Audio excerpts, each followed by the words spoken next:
Good morning વિદ્યાર્થી મિત્રો, જ્યોતિ વિદ્યાલય અમરેવાડી શાળા પરિવાર તરફથી આપનું ઓનલાઈન વિડિયો સેશનમાં હાર્દિક સ્વાગત છે। આજે આપણે ધોરણ 10 વિજ્ઞાન વિષયની અંદર ચેપ્ટર 8 સજીવો કેવી રીતે પ્રજનન કરે છે એ આપણે જોઈશું। આના પહેલા ગયા લેક્ચરમાં આપણે જોયું હતું કે સજીવો પ્રજનન કેવી રીતે કરે છે, એટલે કે પ્રજનન વિશે આપણે જોયું હતું, પ્રજનનની વ્યાખ્યા જોઈ હતી, સજીવોને માટે પ્રજનન કેમ જરૂરી છે એ પણ જોયું હતું। તો મિત્રો, સજીવો જો પ્રજનન ના કરે તો જીવતા રહી શકે છે। સજીવો મૃત્યુ પામે એવું નથી, પરંતુ સજીવો પ્રજનન દ્વારા પોતાના જેવા નવા સજીવ ઉત્પન્ન કરે છે। સમજો, સજીવો પ્રજનન દ્વારા પોતાના જેવા નવા સજીવ ઉત્પન્ન કરે છે, એનો મતલબ કે એમની સંખ્યા વધારે છે, એમની જાતિની સંખ્યા વધારે છે, એમની જાતિના સજીવોની સંખ્યા વધે છે। સમજી લો કે મનુષ્ય એક જાતિ છે સજીવની, અને જો મનુષ્ય પ્રજનન ના કરે તો આ પૃથ્વી ઉપર જે મનુષ્ય છે એમની સંખ્યા વધે નહીં, અને જે મનુષ્ય જીવતા છે ગમે ત્યારે મૃત્યુ પામવાના છે, તો પૃથ્વી ઉપર એમની જાતિનું અસ્તિત્વ ટકી શકે નહીં। એટલે કે આ પૃથ્વી ઉપર પછી એક પણ મનુષ્ય બચે નહીં। એવી રીતે દરેક સજીવને પોતાની જાતિનું અસ્તિત્વ ટકાવી હોય તો પ્રજનન કરવું જરૂરી છે। ત્યારબાદ આપણે કોષીય પ્રજનનની વાત કરી। કોષીય પ્રજનન અથવા કોષ વિભાજન, કે જેમાં એક પિતૃકોષ હોય, એ પિતૃકોષનું વિભાજન થાય છે। પિતૃકોષનું વિભાજન થાય એટલે એમાંથી બે નવા બાળકોષ ઉત્પન્ન થાય છે। સૌથી પહેલા તો પિતૃકોષનું વિભાજન થાય એટલે બે ડીએનએ પ્રતિકૃતિનું સર્જન થાય છે, એક સમાન ડીએનએ પ્રતિકૃતિનું સર્જન થાય છે। ત્યારબાદ એ ડીએનએ પ્રતિકૃતિની સાથે કેટલીક કોષીય અંગિકાઓનો રચના થાય છે। એ કોષીય અંગિકાઓની રચના થયા બાદ બે નવા બાળકોષ પિતૃકોષમાંથી અલગ પડે છે। એના વિશે આપણે જોયું। હવે આજે કોષીય પ્રજનન દરમિયાન ભિન્નતાનો ઉદ્ભવ સમજાવો। કોષીય પ્રજનન દરમિયાન ભિન્નતા ઉદ્ભવે છે, કેવી રીતે ઉદ્ભવે છે, એનું મહત્વ શું છે એ આપણે જોવાનું છે। આ એક પ્રશ્ન છે, પરીક્ષા પૂછાયો, કોષીય પ્રજનન દરમિયાન ભિન્નતાનો ઉદ્ભવ સમજાવો। તો મિત્રો, તમને ખબર છે કે કોષીય પ્રજનન દરમિયાન બે સમાન બાળકોષ ઉત્પન્ન થાય છે। જ્યારે કોષ વિભાજન થાય છે, કોષીય પ્રજનન અથવા કોષનું જ્યારે વિભાજન થાય છે ત્યારે બે સમાન બાળકોષ ઉત્પન્ન થાય છે। એ બંને બાળકોષ એક સમાન જેવા હોય છે। બે સમાન બાળકોષ સંપૂર્ણ રૂપે સમાન નથી। તમને એવું લાગે કે બે બાળકોષ જે ઉત્પન્ન થયા છે એ સમાન છે, પણ 100% બંનેમાં સમાનતા હોતી નથી। સંપૂર્ણ રૂપે એ બાળકોષ સમાન હોતા નથી, એમાં થોડી ભિન્નતા હોય। ભિન્નતા એટલે અલગપણું, ભિન્નતા એટલે અલગપણું, એ બંનેમાં થોડી ભિન્નતા જોવા મળે છે। અને એ ભિન્નતા આવી ક્યાંથી? તો ડીએનએ પ્રતિકૃતિમાં ઉદ્ભવતી કેટલીક ભિન્નતા। વિદ્યાર્થી મિત્રો, તમને ખબર છે જ્યારે પિતૃકોષનું વિભાજન થાય છે ત્યારે પિતૃકોષના વિભાજન દ્વારા બે ડીએનએ પ્રતિકૃતિનું સર્જન થાય છે। એટલે કે પિતૃકોષનો જે ડીએનએ હોય છે એ બે પ્રતિકૃતિમાં વહેંચાય છે। તો એ જે બે ડીએનએ પ્રતિકૃતિનું સર્જન થાય છે એ બે ડીએનએ પ્રતિકૃતિના સર્જનમાં ભિન્નતા આવે છે, અલગપણું હોય છે। એના કારણે જે બે સમાન બાળકોષ ઉત્પન્ન થાય છે એમાં ભિન્નતા આવે છે। તો ડીએનએ પ્રતિકૃતિમાં ભિન્નતા હોવાને કારણે, ડીએનએ પ્રતિકૃતિમાં ભિન્નતા આવવાને કારણે બાળકોષમાં પણ ભિન્નતા ઉદ્ભવે છે। એટલે એ પણ એમાં પણ અલગપણું જોવા મળે છે। તો વિદ્યાર્થી મિત્રો, અહીંયા મૂળ ડીએનએ કરતા તેની પ્રતિકૃતિમાં ભિન્નતાઓ વધારે તીવ્ર અને ઝડપી બને છે। મૂળ ડીએનએમાં જે ભિન્નતા આવે છે એના કરતા જે ડીએનએ પ્રતિકૃતિનું સર્જન થયું છે કોષ વિભાજન દ્વારા, એમાં ભિન્નતા વધારે તીવ્ર એટલે ઝડપથી આવે છે અને વધુ પ્રમાણમાં આવે છે। પરિણામે આ ભિન્નતાઓ કોષીય સંગઠન સાથે અનુકૂલિત થતી નથી। કોષીય સંગઠન સાથે આ ભિન્નતા અનુકૂલિત થતી નથી। પરિણામે આવી ડીએનએમાં ભિન્નતા ધરાવતા સંતતિ મૃત્યુ પામે છે। આવી ડીએનએમાં પ્રતિકૃતિમાં ભિન્નતા ધરાવતા સજીવો સંતતિ મૃત્યુ પામે છે, એ ટકી શકતી નથી। ડીએનએ પ્રતિકૃતિમાં કેટલીક અન્ય ભિન્નતાઓ લાભકારક હોય છે। ઘણીવાર ડીએનએ પ્રતિકૃતિમાં ભિન્નતા જરૂરી છે, લાભકારક છે, ફાયદાકારક છે ભવિષ્ય માટે। ઘણીવાર ડીએનએ પ્રતિકૃતિમાં ઉદ્ભવતી ભિન્નતાઓ લાંબા ગાળે ફાયદો કરે છે। કેવી રીતે ફાયદો કરે છે? તો ડીએનએ પ્રતિકૃતિમાં ઉદ્ભવતી ભિન્નતાઓ ભેગી થાય છે, લાંબા સમય સુધી ભેગી થાય છે, અને લાંબા સમય સુધી ભેગી થયા પછી અમુક વર્ષો પછી જાતિમાં ફેરફાર થાય છે। જાતિમાં ફેરફાર થઈને એક જાતિમાંથી અન્ય નવી જાતિ ઉદ્ભવી શકે છે। સજીવની એક જાતિમાંથી અન્ય નવી જાતિ ઉદ્ભવી શકે છે, કોના કારણે? ડીએનએ પ્રતિકૃતિમાં આવતી ભિન્નતાના કારણે। વિકાસ પ્રેરાય છે. ઉચ્ચ વિકાસ એટલે એક જ જાતિના સજીવોમાં અમુક વર્ષો પછી નવા સુધારા થાય અને એમાંથી નવી નવી જાતિ ઉત્પન્ન થવી એને ઉચ્ચ વિકાસ કહેવાય છે. તો આ રીતે અહીંયા કોષીય પ્રજનન દરમિયાન ભિન્નતાનો ઉદ્ભવ થાય છે. ફરી એકવાર મિત્રો, કોષીય પ્રજનન દરમિયાન ભિન્નતાનો ઉદ્ભવ કેવી રીતે થાય છે એ સમજાવીએ. તો કોષ વિભાજન દ્વારા બે સમાન બાળકોષ ઉત્પન્ન થાય છે. કોષ વિભાજન દ્વારા બે સમાન બાળકોષ ઉત્પન્ન થાય છે, પરંતુ આ બે બાળકોષ સંપૂર્ણ રૂપે સમાન હોતા નથી. એમાં કેટલીક ભિન્નતા, કેટલું અલગપણું જોવા મળે છે. તો આ બે સમાન બાળકોષમાં ભિન્નતા આવી ક્યાંથી? તો ડીએનએ પ્રતિકૃતિ જે ઉત્પન્ન થાય છે એમાં કેટલીક ભિન્નતા ઉદ્ભવે છે. એના કારણે આ બાળકોષ જે ઉત્પન્ન થયા એમાં પણ ભિન્નતા આવે છે. પરિણામે મૂળ ડીએનએ કરતા એની પ્રતિકૃતિમાં કોષીય સંગઠન અનુકૂલિત થતું નથી. એના કારણે જે સંતતિ ઉત્પન્ન થઈ છે એ ભિન્નતાના કારણે મૃત્યુ પામે છે. પરંતુ ઘણીવાર ડીએનએ પ્રતિકૃતિમાં આવતી ભિન્નતા લાંબા સમય માટે લાભકારક હોય છે. લાંબા સમય આપણને એનો લાભ થાય છે. તો કેવી રીતે લાભ થાય છે? તો ડીએનએ પ્રતિકૃતિમાં જેટલી પણ ભિન્નતા ઉદ્ભવે છે એ બધી એકત્ર થાય છે, ભેગી થાય છે અને લાંબા સમયે અમુક વર્ષો પછી એમાંથી નવી જાતિનો ઉદ્ભવ થાય છે અથવા જાતિનો સુધારો થાય છે. આમ ભિન્નતાને કારણે ઉચ્ચ વિકાસનું સર્જન થાય છે. આ રીતે કોષીય પ્રજનન દરમિયાન ભિન્નતાનો ઉદ્ભવ થાય છે. એના પછી વિદ્યાર્થી મિત્રો બીજો એક અગત્યનો પ્રશ્ન છે ભિન્નતાનું મહત્વ સમજાવો. કે જે આ ડીએનએ માં અને બાળકોષમાં જે ભિન્નતા ઉદ્ભવે છે એક જ જાતિના સજીવોમાં, એનું મહત્વ શું છે? એનો ઉપયોગ શું છે? તો જાતિના અસ્તિત્વ માટે ભિન્નતા જરૂરી છે. કોઈ પણ જાતિનો સજીવ હોય એ જાતિને પોતાને લાંબા સમય સુધી પૃથ્વી પર ટકાવી રાખવી હોય, કોઈ પણ જાતિના સજીવને લાંબા સમય સુધી પૃથ્વી પર ટકાવી રાખવી હોય તો એના માટે ભિન્નતા જરૂરી છે. તો સમજાવો. તો આપણે જોઈએ એના માટે સજીવોની વસ્તી તેની પ્રજનન ક્ષમતાનો ઉપયોગ કરીને નિવસન તંત્રમાં વસવાટ કરે છે. કોઈ પણ સજીવ હોય, કોઈ પણ જાતિના સજીવો હોય એ નિવસન તંત્રમાં વસવાટ કેવી રીતે કરે છે? તો પ્રજનન ક્ષમતાનો ઉપયોગ કરીને. એમની પ્રજનન ક્ષમતા કેટલી છે, એટલે કે સંતતિ ઉત્પન્ન કરવાની ક્ષમતા કેટલી છે, એના આધારે નિવસન તંત્રમાં એ વસવાટ કરે છે. સજીવની શરીર રચના અને બંધારણ જાળવી રાખવા માટે પ્રજનન દરમિયાન ડીએનએ પ્રતિકૃતિનું સાતત્ય ખૂબ મહત્વનું છે. બીજી વસ્તુ, એક જ જાતિના સજીવો જે નવા ઉદ્ભવે છે એમની શરીર રચના, એમનું બંધારણ જાળવી રાખવું હોય તેના માટે ડીએનએ પ્રતિકૃતિનું સાતત્ય, એટલે ડીએનએ પ્રતિકૃતિ ઉત્પન્ન કરવી ખૂબ જરૂરી છે. સતત ઉત્પન્ન કરવી ખૂબ જરૂરી છે. ચોક્કસ વસવાટમાં કોઈ જાતિની વસ્તીનું સ્થાયિત્વ પ્રજનન ક્રિયા વડે જાળવી રાખવામાં આવે છે.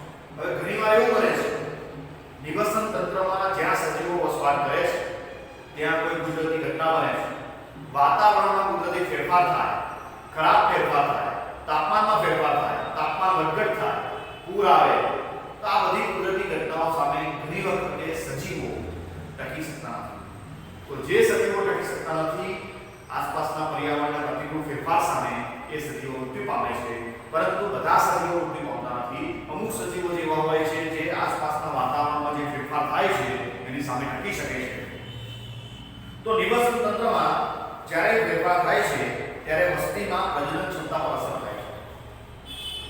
જ્યારે પણ નિવસન તંત્રમાં કોઈ પ્રતિકૂળ એટલે ખરાબ ફેરફાર થાય ત્યારે સૌથી પહેલા જે તે જાતિના સજીવોની પ્રજનન ક્ષમતા પર અસર થાય છે. એમની પ્રજનન ક્ષમતા ઘટી જાય છે, પરિણામે નવી સંતતિ ઉત્પન્ન થતી નથી અને એમની જાતિનું અસ્તિત્વ જોખમાય છે. દાખલા તરીકે આપણે એક ઉદાહરણ જોઈએ આપણે કે વસ્તી જીવાણુ છે કેટલા, બેક્ટેરિયા. બેક્ટેરિયાની કોઈ એક જાતિ છે, એની એક વસ્તી છે. તો બેક્ટેરિયાની આ જે વસ્તી છે એ શીતોષ્ણ પાણીમાં સામાન્ય તાપમાને જીવંત રહે છે. સમજો કે પાણીમાં રહે છે, પણ કેવું પાણી? ઠંડુ પાણી. વધારે ગરમ પાણી હોય એમાં એ રહેતા નથી, પણ ઠંડા પાણીમાં એ રહે છે અને જીવતા રહે છે. હવે ગ્લોબલ વોર્મિંગના કારણે પૃથ્વીનું તાપમાન વધે છે. પૃથ્વીનું તાપમાન વધે છે તો બેક્ટેરિયા જે પાણીમાં રહેતા હતા એ પાણીનું તાપમાન પણ વધે છે. સમજો બરાબર વિદ્યાર્થી મિત્રો, પૃથ્વીનું તાપમાન વધે છે તો જે પાણીમાં બેક્ટેરિયા રહે છે એ પાણીનું તાપમાન વધે છે. પરિણામે પાણીનું જે તાપમાન વધ્યું એનો ફેરફાર આ જે બેક્ટેરિયા છે, જીવાણુ છે એ સહન કરી શકતા નથી. પરિણામે તે મૃત્યુ પામે છે. પરંતુ એમાંથી બધા જ જીવાણુ, બધા બેક્ટેરિયા મૃત્યુ પામશે એવું નથી. અમુક બેક્ટેરિયાની પ્રજનન ક્ષમતા સારી છે, જે તાપમાન વિરોધી છે, એટલે કે વધેલા તાપમાનનો પ્રતિકાર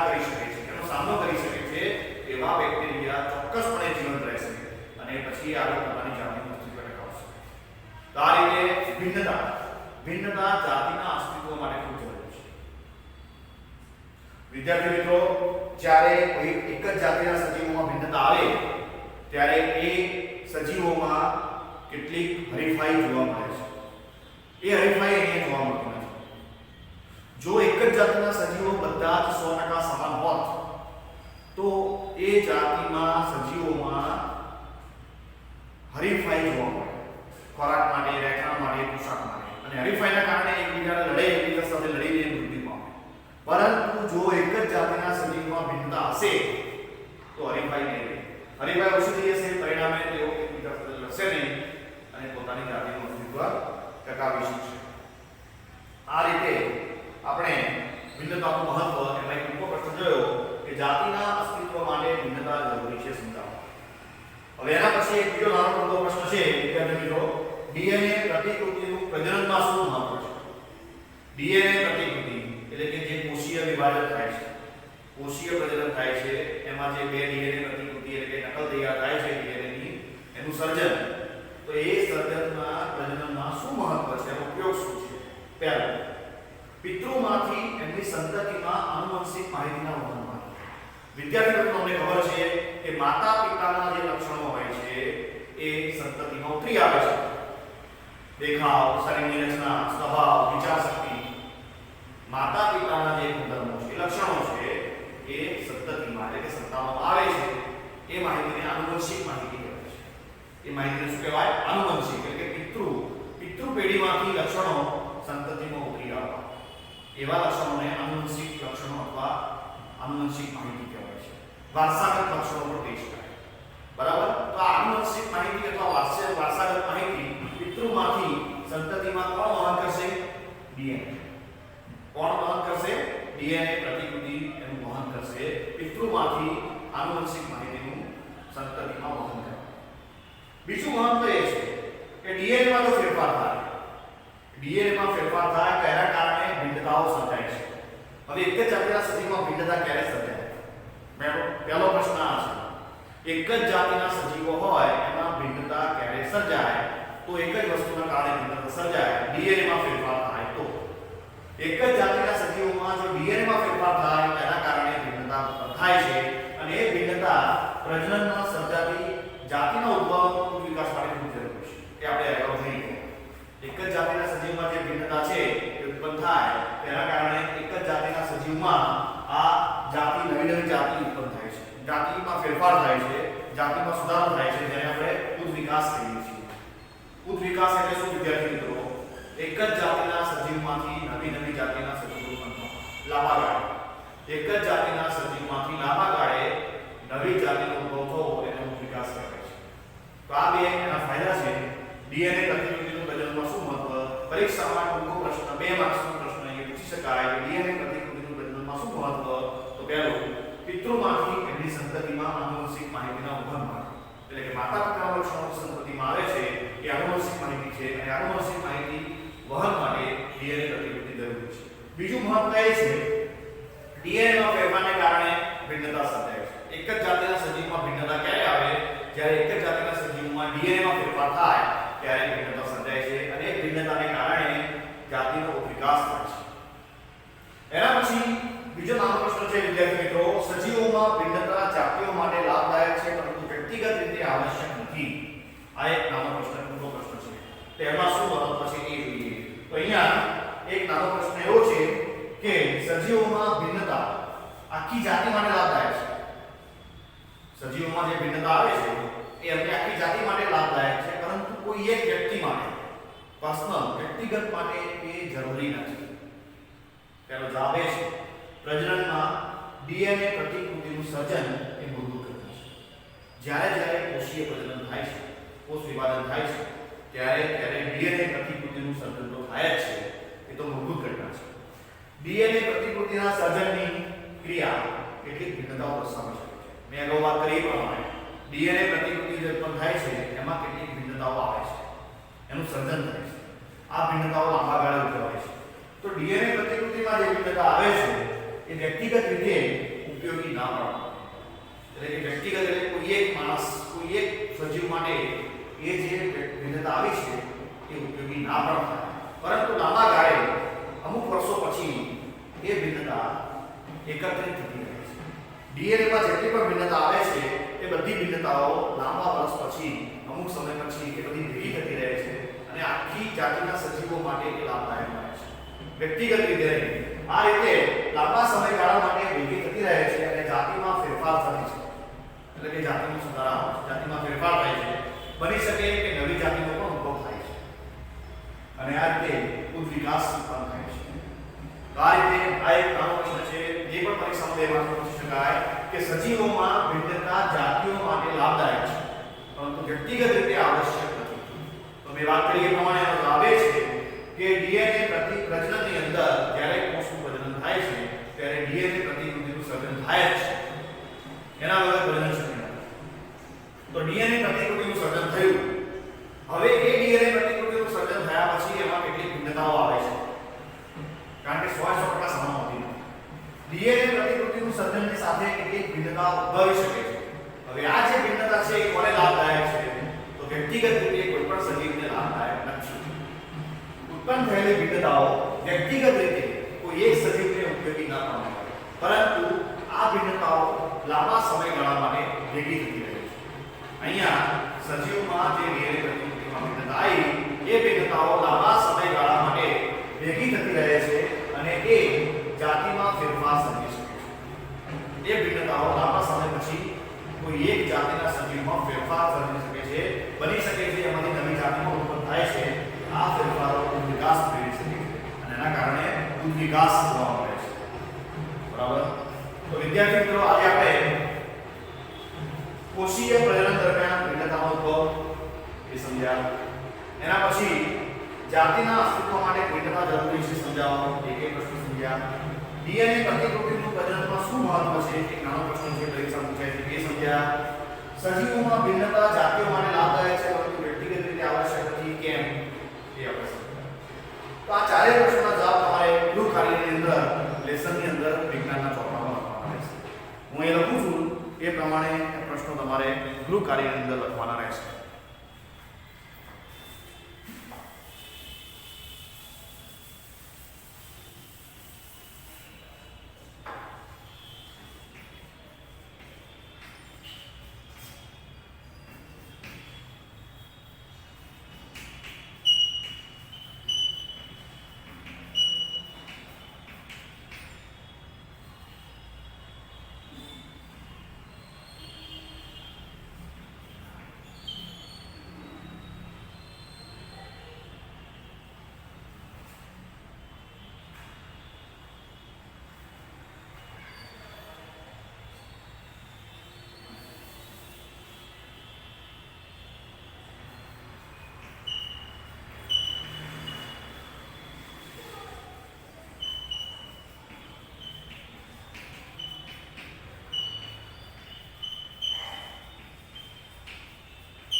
હા, તો વિદ્યાર્થી મિત્રો, આ ગૃહ કાર્ય તમે આ ચાર પ્રશ્નો છે એના જવાબ